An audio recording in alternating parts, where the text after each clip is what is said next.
permanent residency in Canada, which means I have to gather up a lot of things to prove to your government that I'm worth having here. It's like a very expensive, very tedious scavenger hunt.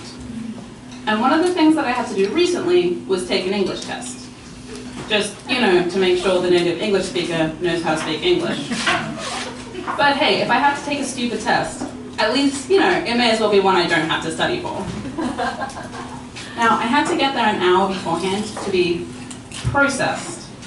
Now, I've never been to jail, but I have seen Orange is the New Black, so I'm pretty sure I know what I'm talking about when I say this was exactly like being processed for jail. I mean, I didn't have to take my clothes off and cough, but they did take fingerprints several times, and a mugshot, and most of my belongings. And they had weird, arbitrary rules, like you could have a water bottle, but it had to be clear, colorless, no label, plastic. Or you could wear a jacket into the test, as long as you didn't remove it for the 3-hour exam. Okay, it wasn't like jail. It was like high school. But I get through the 3 hours of reading, listening, and writing, no problem. It's easy, of course. Until I get to the spoken portion of the test. It's just me and an instructor in a room, and it begins normally enough, like a regular conversation, if your regular conversations were recorded for assessment. But then he starts to ask actual questions.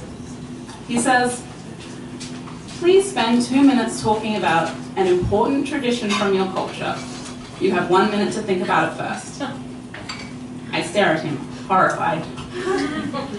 Yeah, Australia has a lot of tradition and culture. If you're Aboriginal, or come from a migrant family, I am neither of these things. I am the very boring kind of white person. I got nothing. Like, I have so much nothing that the first thought that pops into my head is a sausage sizzle, which is a sausage-only barbecue. Yeah, that's how much nothing I have. I can't spend 2 full minutes talking about a sausage party. That's ridiculous. But what else does white Australia have? Getting drunk and being racist? Oh, I don't think it's going to go down very well if I say, hey, I'm from the land of racists. You should let me into Canada. The timer beeps, and I have to speak. I open my mouth and hear the words come out.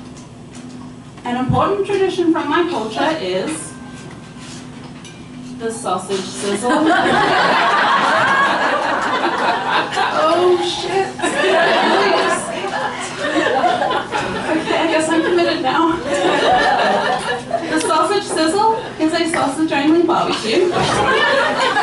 People barbecue sausages and sometimes onion, and serve it to you on a piece of bread with tomato sauce. You guys call it ketchup. It starts off rocky, but I push through, and I actually find something worth talking about. Because a few days before the test, Australia had an election, and all over social media, people were talking about the sausage sizzle more than anything else. Because traditionally, they set up sausage sizzles outside the polling booth. So you go in, you vote, you come out, and you buy a sausage. A sausage that the people of Australia were now calling the democracy sausage. The sausage that was on Twitter the official emoticon of this election. So yeah, I finished the 2 minutes feeling pretty good. I saved it. All right. Except this question was meant as a springboard into a series of questions about tradition and culture. Like, how can you maintain traditional culture? I don't know, keep barbecuing sausages.